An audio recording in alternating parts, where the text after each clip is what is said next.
Ambassador stood at the observation window of the UES Endeavour and watched the Galactic Council's capital station grow larger with each passing second. The structure was enormous beyond anything she had ever imagined. It wrapped around a dead star like a metal ring, glowing with the lights of 1,000,000 windows. Somewhere inside that station, the leaders of 4,000 alien civilizations waited to meet humanity for the first time. Was 62 years old. She had spent her entire adult life preparing for this moment. When Earth first received the invitation to address the Galactic Council, the entire planet had celebrated for a week. After centuries of wondering if they were alone in the universe, humanity finally had proof that intelligent life existed among the stars. More than that, they had been invited to join a community of spacefaring species that had maintained peace across the galaxy for nearly 1,000,000 years. The weight of 8 billion hopes pressed down on shoulders as her ship docked with the station.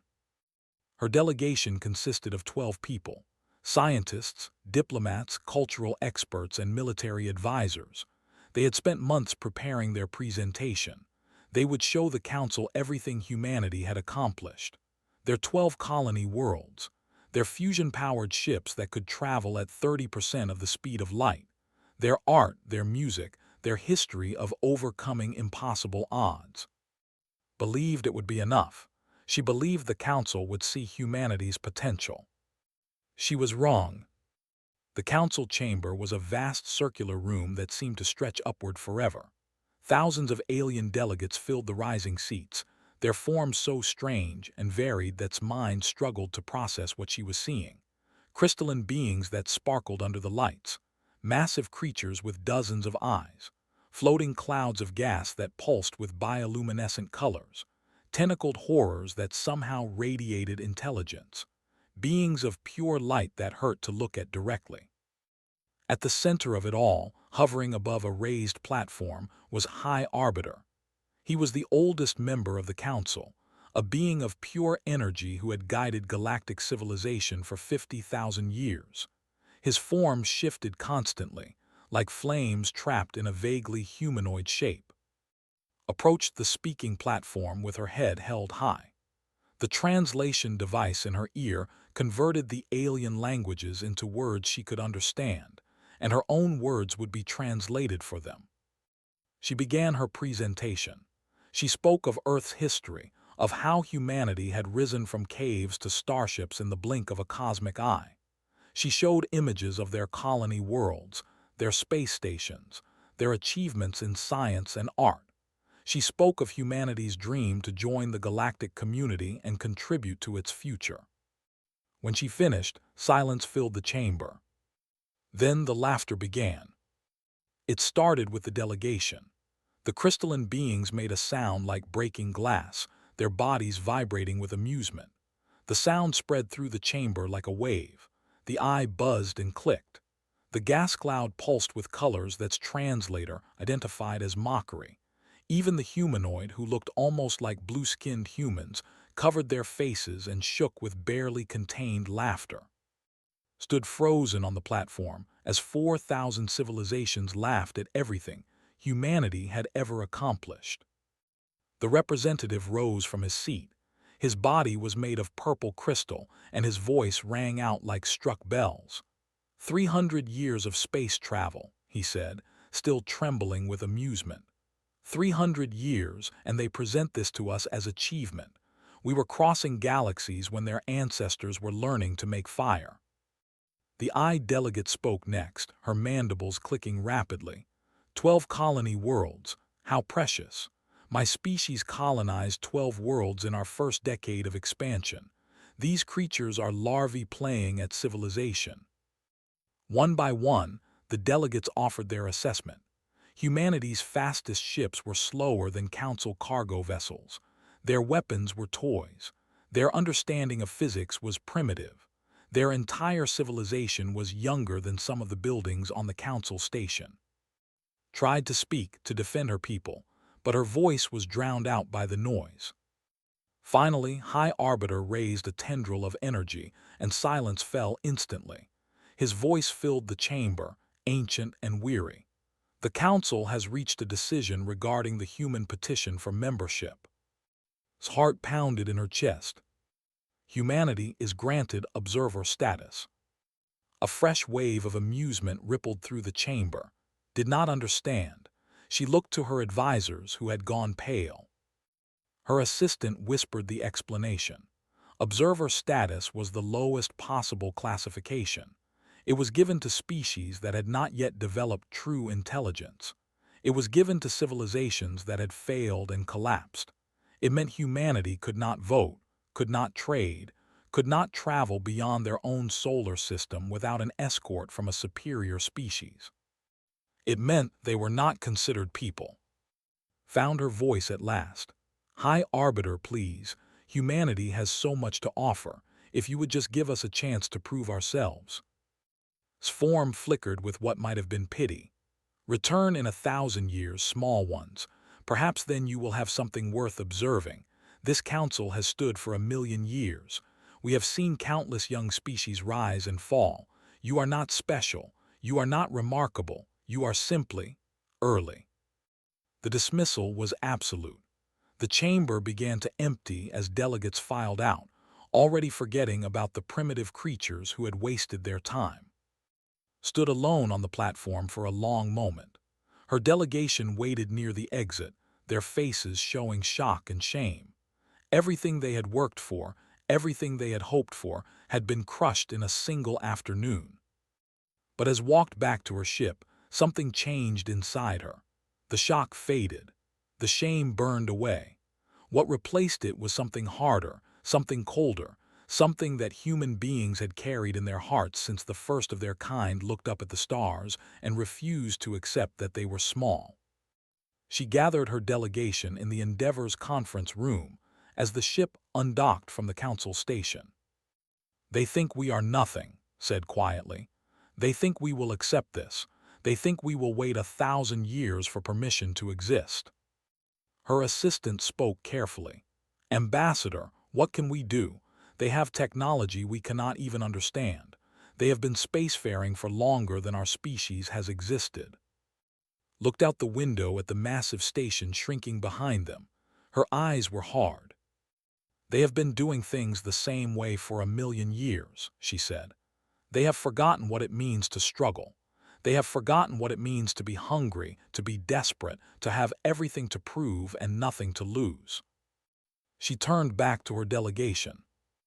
"We are going to show them what humans do when the universe tells us no. We are going to make them remember that the young and hungry are the most dangerous creatures in existence." She smiled, and there was no warmth in it. "They gave us 1,000 years. Let's see what we can do in 60. The galaxy forgot about humanity. The Council's delegates returned to their ancient routines, their vast empires, their comfortable certainties. The strange little creatures from Earth became a joke told at diplomatic gatherings, a cautionary tale about species that reached too far too soon. On Earth, the humiliation burned like fire. Returned home to a world in shock. The broadcast from the council chamber had been transmitted across all human space. 8 billion people had watched their ambassador be mocked, their entire civilization dismissed as worthless. For the first few months, there was anger, despair, and division. Old national rivalries flared up as people looked for someone to blame. But then something remarkable happened, something that had never happened before in all of human history. The species united. It began with the scientists. Doctor was 34 years old when the council rejected humanity. She had watched the broadcast with her grandmother, a woman who had spent her life studying the stars and dreaming of first contact. When the laughter echoed through the council chamber, her grandmother had wept. Made a promise that day. She would find a way to make the galaxy take humanity seriously. She was not alone. Across Earth and the 12 colony worlds, millions of people made the same promise. Engineers, physicists, biologists, programmers, soldiers, artists, teachers. They looked at each other and asked the same question. What if we worked together? What if we stopped fighting among ourselves and focused everything we had on a single goal? The Unity Compact was signed 3 years after the Council's rejection. Every nation on Earth, every colony government, every major corporation agreed to redirect 40% of all human resources toward scientific advancement. Old enemies shook hands. Corporate secrets were shared freely. Military budgets were converted into research funding. For the first time in 10,000 years of civilization, humanity spoke with one voice. Was appointed director of the Breakthrough Initiative, a research program with a simple mission: surpass the Galactic Council's technology within a single human lifetime. The Council's scientists would have laughed at this goal if they had known about it. They had spent hundreds of thousands of years developing their understanding of the universe. Their physics was complete, their mathematics perfect, their technology optimized over countless generations. What could a primitive species accomplish in mere decades? They did not understand humans. The first breakthrough came in year 12. A team working under discovered that human brains processed information differently than any species the Council had encountered. Where other intelligent beings approached problems through established frameworks and logical progression, humans made intuitive leaps that seemed to violate reason itself. They connected ideas that had no business being connected. They found patterns in chaos. The Council had mapped the laws of physics with perfect precision. Humanity looked at those same laws and asked, what if we are looking at this wrong? What if there is another way? In year 23, humanity cracked quantum entanglement communication. The Council had deemed this impossible 300,000 years ago and never revisited the question. Human scientists proved them wrong by approaching the problem from an angle that no logical species would ever consider. In year 31, humanity developed a new method of faster-than-light travel. The Council used carefully calculated hyperspace jumps that required enormous energy and precise mathematical plotting. Human ships learned to fold space itself, sliding through dimensions that Council physics said did not exist. In year 45, humanity built weapons that operated on principles the Council could not understand. Not because the principles were complex, but because they were born from human creativity, human intuition, human willingness to try things that made no sense until they suddenly worked. By year 55, humanity possessed technology that did not merely match the Galactic Council. It surpassed them in ways they could not comprehend. But the leaders of the Unity Compact made a crucial decision. They would not reveal themselves, not yet. Instead, they watched. Cloaked observation posts were established throughout Council space.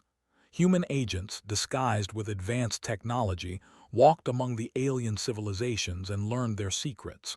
They studied every species, every government, every military force. They mapped weaknesses and strengths. They identified threats and opportunities. And they discovered something troubling. The Galactic Council was stagnant. For 1,000,000 years, they had maintained peace through overwhelming force and bureaucratic control. They had stopped growing, stopped innovating, stopped preparing for threats they could not imagine. They believed they had solved all problems, answered all questions, conquered all challenges. They were wrong. Spent her final years training a new generation of diplomats. Advanced medical technology had extended her life to 127 years, but even human science could not stop aging forever. She knew she would not live to see humanity's return to the Council chamber. But she made certain that those who would carry that burden were ready. Was her finest student.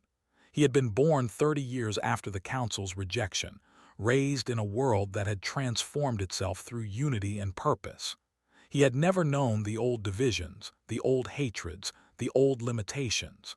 He saw himself as human first and only. Taught him everything she knew, not just diplomacy but patience, not just strategy but wisdom. She taught him that power without restraint was meaningless, that true strength required knowing when not to use it. On her final day, she called to her bedside. "They will try to provoke you," she said, her voice weak but her eyes still sharp. "They will expect us to come back angry, to demand revenge for how they treated us. They will prepare for conquerors." Held her hand. "What should we be instead?" Smiled. "Something they have never seen before. Something they cannot understand. Something that terrifies them more than any weapon." "What is that?" "Better than them," she whispered, "in every way that matters." She died that night peacefully, knowing that her people were ready. The galaxy continued to ignore humanity. The Council went about its ancient business, secure in its belief that it had seen everything, survived everything, conquered everything. They had no idea that in a small corner of the galaxy, a young species was preparing to remind them that the universe was far stranger and more dangerous than they had allowed themselves to remember. Humanity waited, but not for much longer. They came from the space between galaxies. For millions of years, they had moved through the universe like a plague, consuming everything in their path. They were not a species in any normal sense. They had abandoned biological form long ago, transforming themselves into a vast machine intelligence that existed only to grow. They stripped planets down to their cores. They harvested stars for energy. They captured conscious beings and absorbed their minds into the collective, adding knowledge and processing power to their endless expansion. They had consumed Andromeda, 2 trillion stars, countless civilizations, all reduced to raw material for the swarm. Now they turned their attention to the Milky Way. The first warning came when 3 Council border worlds went silent within a single day. Scout ships sent to investigate never returned. Then the reports began flooding in. A fleet of impossible size was approaching, a wall of ships that stretched across light-years of space. The Galactic Council, for the first time in its million-year history, faced something it could not negotiate with, could not intimidate, could not understand. High Arbiter called an emergency session. The great chamber that had once rung with laughter at humanity's expense was now filled with fear.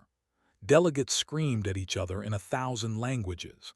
Ancient alliances shattered as species began planning their own survival instead of collective defense. The representative, his crystalline body flickering with stress patterns, demanded immediate surrender. "We cannot fight this," he declared. "Their fleet numbers in the trillions. We must offer them terms, give them what they want, hope they spare the core worlds." The I delegation had already begun evacuating their home systems toward the galactic rim. They cared nothing for the Council anymore, only for preserving their own species. They argued endlessly about strategy, forming committees to study the threat, while system after system fell to the advancing swarm. 12 core worlds were consumed in the first month. They converted everything into more ships, more processing nodes, more weapons. They did not negotiate. They did not slow down. They simply ate and grew and moved forward. Watched his ancient order collapse into chaos and despair. He had guided galactic civilization for 50,000 years. He had seen wars and plagues and disasters beyond counting, but he had never seen anything like this. The fleet was now only months away from the Council capital itself. In the midst of the chaos, a single ship appeared. It emerged from nowhere, materializing in space near the Council station without any warning. Council sensors could not identify its design. Council computers could not analyze its power signature. It simply existed where nothing had been a moment before. The ship requested permission to address the Council. When the request was granted, delegates watched in confusion as the vessel docked with the station. The ship was beautiful in a strange way, all flowing lines and impossible angles, built on principles that made no sense to any species present. A human walked onto the chamber floor. Was 63 years old, but he moved with the confidence of someone who had spent a lifetime preparing for this moment. He wore a simple gray uniform with no medals, no decorations, no signs of rank except for a small patch on his shoulder showing Earth and its 12 colonies. The chamber fell silent.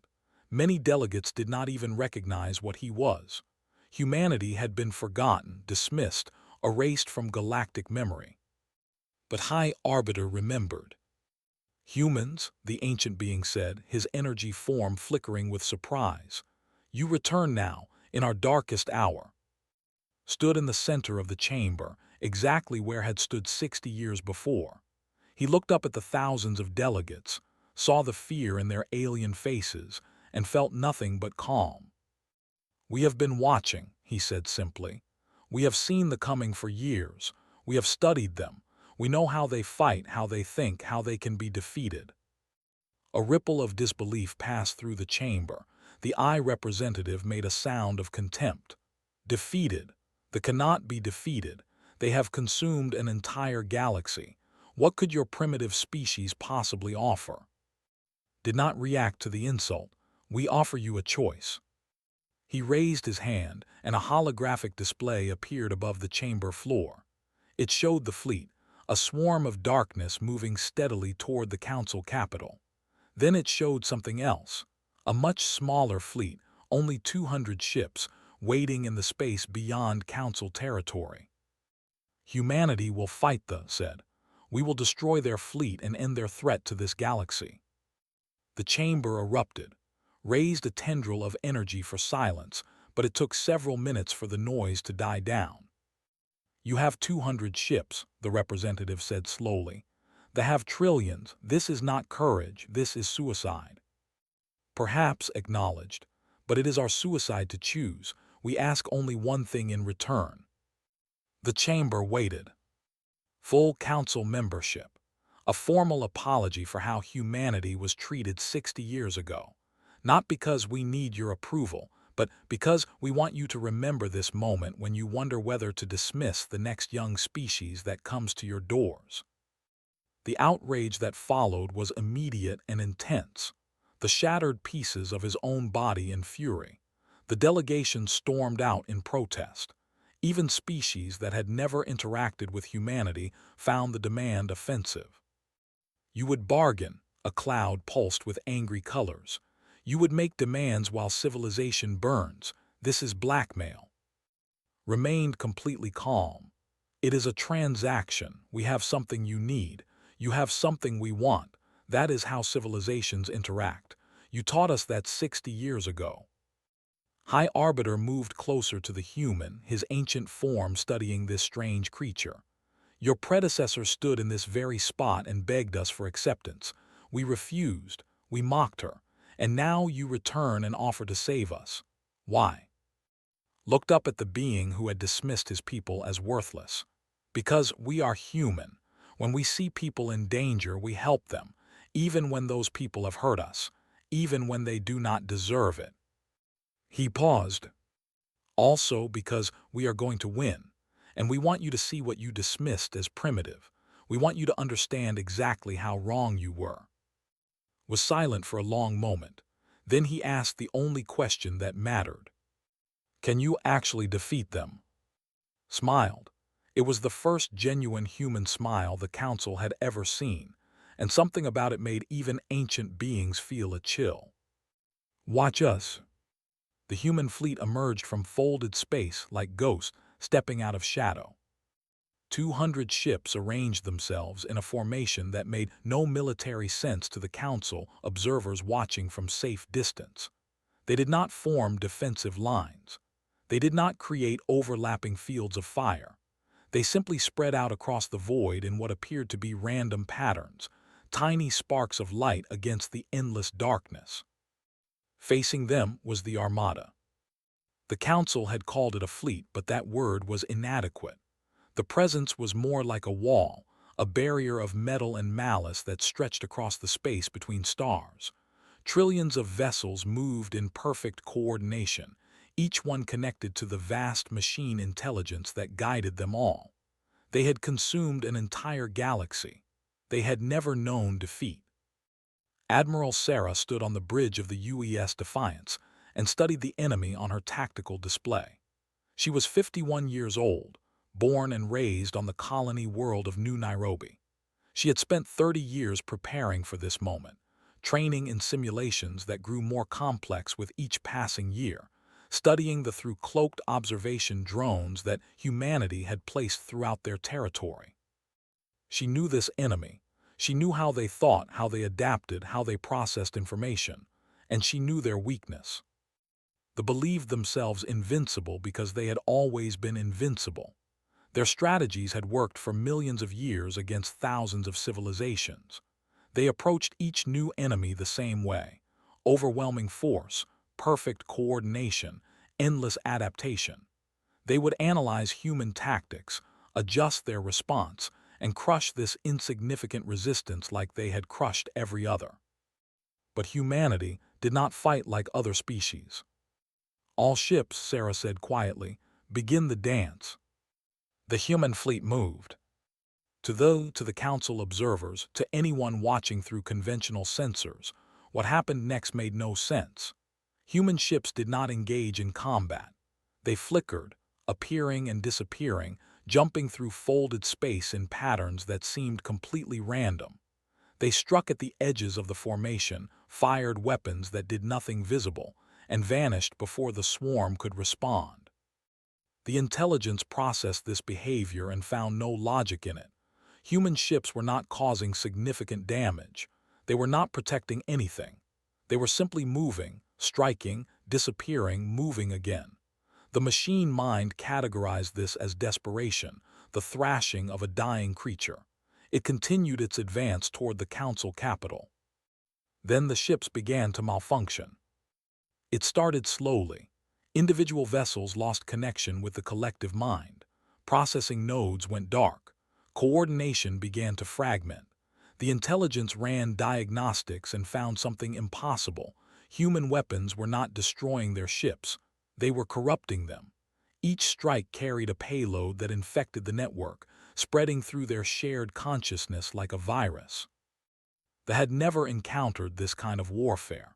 They had always faced enemies who tried to destroy them physically. Humanity had found a different approach. They had spent years studying communication protocols, their decision-making processes, their fundamental architecture, and they had built weapons that turned the swarm's greatest strength into its greatest weakness. Every ship was connected to every other. That connection allowed perfect coordination. It also meant that corruption could spread everywhere. Admiral watched the enemy formation begin to fragment and allowed herself a small smile. "Phase 2, she ordered. "Show them what human pilots can do." The dance became something more. Human ships stopped flickering randomly and began striking with purpose. Neural-linked pilots, their reflexes enhanced to superhuman levels, made decisions in fractions of seconds. They anticipated movements before they happened. They found gaps in formations before those gaps existed. They fought with a combination of intuition and precision that no algorithm could match. The council observers recorded everything but understood nothing. Human ships moved in ways that violated physics, appearing inside formations, striking critical nodes, disappearing before retaliation arrived. Human weapons tore through enemy vessels with impossible efficiency. Human shields simply refused to exist in the same space as incoming fire, probability itself bending to protect them. The battle lasted 11 hours. When it was over, the armada was broken, not merely defeated, shattered. Their vast machine intelligence, corrupted beyond repair, turned against itself. Ships that had once moved in perfect harmony now fired on each other, their coordination replaced by chaos. Survivors fled toward the galactic rim, broadcasting warnings on every frequency. This galaxy had teeth. But victory was not free. 43 human ships were destroyed in the fighting. Over 10,000 sailors would never return home. The UES Defiance, Admiral's flagship, had taken critical damage in the final hour when she led a direct assault on the command node. Sarah sat in her broken command chair, surrounded by fires and failing systems, and opened a channel to the surviving fleet. "This is Admiral," she said, her voice steady despite the wound in her side. "The enemy is broken. The galaxy is safe. All ships begin rescue operations for survivors. Her communications officer approached, face pale. Admiral, the Defiance is not going to survive. We need to evacuate. Sarah nodded slowly. Get the crew to the escape pods, all of them.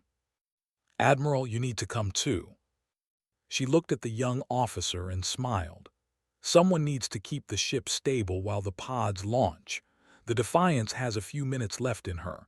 I am going to make sure those minutes count. The crew evacuated. Sarah stayed at her post, manually controlling the dying ship systems, keeping it stable long enough for every single escape pod to launch safely. When the last pod was away, she opened a final broadcast to the fleet. Tell them we held the line, she said. Tell them what humans do when our backs are against the wall. Tell them that we do not abandon our people even at the end, especially at the end. The UES Defiance exploded 17 seconds later. The Council observers broadcast everything they had witnessed to the entire galaxy. Trillions of beings watched as human rescue ships collected survivors from the wreckage, as human sailors wept for fallen comrades, as the last echoes of the threat faded into nothing. These strange, short-lived, primitive creatures had done what the million-year civilization of the Galactic Council could not. They had faced the unconquerable enemy and won. High Arbiter, watching from the Council station, did something he had not done in 50,000 years. He wept. Not for the victory, not for the salvation of his ancient order. He wept for the human admiral who had sacrificed herself to save her crew. He wept because he finally understood what humanity was, and that understanding filled him with something he had almost forgotten how to feel. Shame. We were wrong about them, he whispered to himself. We were so terribly wrong. The surviving human fleet gathered its wounded, honored its dead, and turned toward the Council capital. It was time to have a conversation about the future. 1 year had passed since the Battle of 10,000 Suns. The galaxy had changed in ways that no one could have predicted. The threat was gone, scattered survivors fleeing toward other galaxies with warnings to never return to the Milky Way. Worlds that had been consumed were slowly being reclaimed, their resources redirected toward rebuilding rather than destruction. The Galactic Council still stood, but it stood differently now, humbled by how close it had come to extinction. And humanity was about to take its place among the stars. The council chamber was filled beyond capacity. 4,000 species had sent their most senior representatives. Trillions of beings across the galaxy watched through broadcast systems that carried the signal to every corner of known space. This was not just a ceremony. This was a moment that would reshape history. Ambassador walked across the chamber floor toward the central speaking platform. Behind him, a holographic memorial displayed the names of every human who had died in the battle against the 10,217 names scrolled slowly upward, each one representing a person who had given everything to save civilizations that had once laughed at them. Wore the same simple gray uniform he had worn a year ago. He carried no weapons, no symbols of power, no marks of the technology that had proven so devastating. He looked exactly like what he was, a representative of a young species that had just announced itself to the universe. The chamber was completely silent as he reached the platform. Looked up at the assembled delegates. He saw the crystalline, their bodies no longer radiating contempt. He saw the eye, their many eyes fixed on him with something that might have been respect. He saw the hundreds of species whose names he had memorized over years of preparation. He saw High Arbiter hovering at the center of it all, ancient and patient and waiting. 60 years ago, began, his voice carrying through the chamber's acoustic systems. Ambassador stood in this exact spot. She came to you with hope. She came with the dream of joining a community that had achieved wonders beyond human imagination. She offered everything we had, everything we were, everything we hoped to become. He paused. You laughed at her. The words hung in the air. No delegate moved. No sound broke the silence. You called us larvae. You called us primitive. You gave us observer status and told us to return in 1,000 years when we might have something worth observing. Smiled slightly, but there was no warmth in it. We found something worth observing in 60 years instead. He raised his hand, and the holographic display changed to show images of human technology. Ships that folded space, weapons that turned enemy networks against themselves, shields that manipulated probability. Council scientists had spent the past year studying these things and understanding almost nothing. "We could take whatever we wanted now," said quietly. "Every analyst in this chamber has reached the same conclusion. Human technology is beyond council understanding. Our ships are faster, our weapons are more powerful, our defenses are more sophisticated. If we chose to become conquerors, there is nothing you could do to stop us." Fear rippled through the assembly. This was what they had expected. This was what they had prepared for. A species that had been humiliated would naturally seek revenge. It was the way of things. "We choose differently." The fear shifted to confusion. "We did not fight for power. We did not sacrifice 10,000 of our people to gain leverage over you. We fought because that is what humans do. When we see suffering, we try to stop it. When we see people in danger, we help them, even when those people have hurt us, even when they do not deserve it." Stepped forward, closer to his hovering form. "Ambassador taught me many things before she died. She taught me patience and strategy and diplomacy. But the most important thing she taught me was this: true strength is not about what you can destroy. It is about what you can build. It is about what you can become." He turned to address the full assembly once more. "Humanity proposes something that has never been attempted in galactic history. We will share our technology, all of it, freely. Every species that wants to learn how we fold space, how we fight, how we think, will have access to everything we know." The chamber erupted in shocked murmurs. The representative rose, his crystalline body ringing with disbelief. "You would give away the very power that makes you superior. This makes no strategic sense." "It makes perfect sense," replied calmly. "They came from another galaxy. What else is out there? What other threats are moving through the darkness toward us right now? The Council stood for 1,000,000 years because you believed you had seen everything, survived everything, solved everything. The proved that belief was a lie." He let that sink in before continuing. "We need a galaxy that is strong everywhere, not just in humanity's little corner. We need every species developing new ideas, new technologies, new ways of thinking. We need the creativity that comes from diversity. We need every voice, every perspective, every crazy idea that might someday save us all." Looked directly at. "And we need you to stop dismissing species because they are young. The next civilization that comes to your doors asking for membership might be the ones who save you when we cannot. They might see solutions that none of us can imagine. They might be exactly what the galaxy needs." He extended his hand, palm up, in a gesture of openness. "We are humanity. We are 400 years old. We are stubborn and unpredictable, and we absolutely refuse to stay down when someone knocks us down. We have learned that the universe is vast and dangerous and full of wonders we cannot yet imagine." His voice softened. "But we have also learned that the universe is better when people work together, when they share their gifts instead of hoarding them, when they lift each other up instead of pushing each other down." Smiled, and this time the warmth was genuine. "We do not want to rule the galaxy. We want to be part of it. We want to learn from you and teach you in return. We want to build something that will last not for 1,000,000 years but forever." He looked around the chamber one final time. "So here is our answer to your judgment 60 years ago. You said we were not worth observing. You said we should return in 1,000 years. We returned in 60, and we saved your civilization, and we are choosing to share everything we have with the people who mocked us. His voice rang out clear and strong. "That is what humanity is. That is who we are. And we are honored, truly honored, to finally meet you all as equals." Silence filled the chamber. Then High Arbiter moved.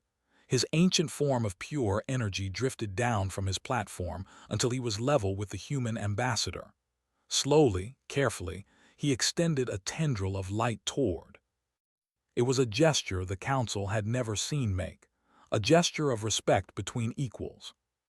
Reached out and touched the tendril of energy with his hand. "Welcome to the Galactic Council, humanity," said, his voice carrying to every corner of the galaxy. "We have much to learn from each other, and I suspect the universe will never be the same." The applause began slowly, then built to a roar that shook the ancient station to its foundations. Species that had laughed at humanity were now cheering for them. Enemies were becoming allies. The impossible was becoming real. In the years that followed, everything changed. Human technology spread across the galaxy, adapted and improved by thousands of different civilizations. New ideas flowed in every direction. Young species were welcomed instead of dismissed. The council transformed from a stagnant bureaucracy into something vibrant and growing and alive. And humanity took its place among the stars, not as conquerors, not as victims, but as something far more powerful. As friends, as partners, as humans. The galaxy had laughed at them once. It would never make that mistake again.